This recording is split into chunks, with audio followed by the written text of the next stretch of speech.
भक्ति और पूजा ये दोनों अलग चीज़ें हैं।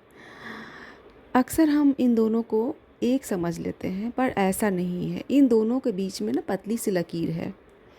पूजा हम अपनी किसी मनोकामना को लेकर करते हैं, अपनी इच्छाओं को पूरा करने के लिए करते हैं। हम मन्नत मांगते भगवान से कि हमारी ये चीज़ें पूरी हो जाए तो हम अनुष्ठान करेंगे। तो इस तरह से पूजा जो है लेन देन पर आधारित है। पर भक्ति में ऐसा नहीं है। भक्ति भाव है, भक्ति प्रेम है, भक्ति सरेंडर है।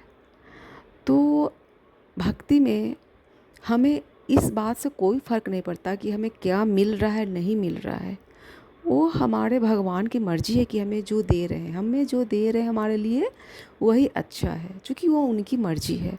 तो हमारे पास भगवान के लिए कोई सवाल जवाब नहीं होता। हम भगवान से, अपने इष्ट से हम कोई सवाल जवाब नहीं करते हैं। हर स्थिति में जैसे वो रखते हैं हम खुश होते हैं। पर पूजा में ऐसा नहीं है।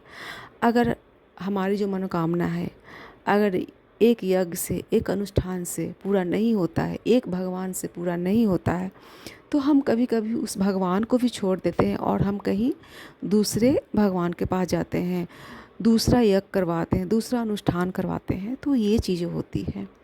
पर भक्ति में ऐसा नहीं है। भक्ति में हमें सुख मिले, दुख मिले, कुछ भी मिले, हम जो हमारे इष्ट के द्वार है हम वहीं पर रहते हैं। कुछ भी हो जाए हम वहाँ से टस से मस नहीं होते। तो ये भक्ति है। तो ये जो पतली सी लकीर है ना, तो ये इन दोनों के बीच में है। तो इसलिए इन दोनों को एक ना समझें। तो इसी के साथ जय साईं राम, ओम साईं राम।